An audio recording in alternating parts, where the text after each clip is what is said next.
Hi friends, అందరూ ఎలా ఉన్నారు? చాలా రోజుల తర్వాత మళ్ళీ మీ ముందుకు రావడం జరిగింది. నేను ఉదయం విజయవాడలో 5 గంటలకు బస్సు ఎక్కి విశాఖపట్నం ప్రయాణం సాగించడం జరిగింది. అయితే ఈ ప్రయాణంలో నల్లజర్ల నుంచి గోదావరి బ్రిడ్జ్ వరకు చూస్తే రోడ్డు పరిస్థితి అయితే భయంకరంగా ఉందండి. అంటే రోడ్డు పరిస్థితి భయంకరంగా ఉందంటే ఏమీ కాదు, మీరు చూస్తున్నారు కదా ముందు రోడ్డు క్లియరెన్స్ అసలు ఏమీ లేదు. దట్టమైన పొగమంచుతో రోడ్డంతా కప్పబడి ఉంది. ఎదర వాహనాలు ఏవి కనిపించడం లేదు. అలాగే మన వెనకొచ్చే వాహనం కనిపించదు. అటువంటి పరిస్థితిలో ఈ రోడ్డు ఉంది. శీతాకాలంలో పరిస్థితి అంతా ఈ విధంగానే ఉంటుంది.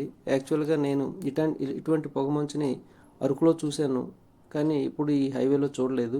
ఇదే ఫస్ట్ టైం నేను చూడడం. చూసారా ఎలా ఉందో దట్టమైన పొగమంచులో మనకి ఎదురు వాహనం కానీ వెనక వాహనం కానీ ఏ వాహనాలు కూడా కనిపించవు. చాలా భయంకరమైన పరిస్థితి. చూడడానికైతే చాలా ఆహ్లాదకరమైన వాతావరణమే చెప్పాలి. ఎందుకంటే ఆ మంచు చూస్తున్నాం కదా, ఆ దట్టమైన పొగమంచు ఎలా ఉందో చూసారా. చల్లటి చలి. ఇది సమయం ఉదయం 6 నుంచి 7 గంటల లోపండి. ఈ వీడియో మీకు నచ్చిందని అనుకుంటున్నాను. నచ్చితే ఒక లైక్ చేయండి, అలాగే షేర్ చేయండి, సబ్స్క్రైబ్ కూడా చేయడం మర్చిపోకండి. Thank you for watching.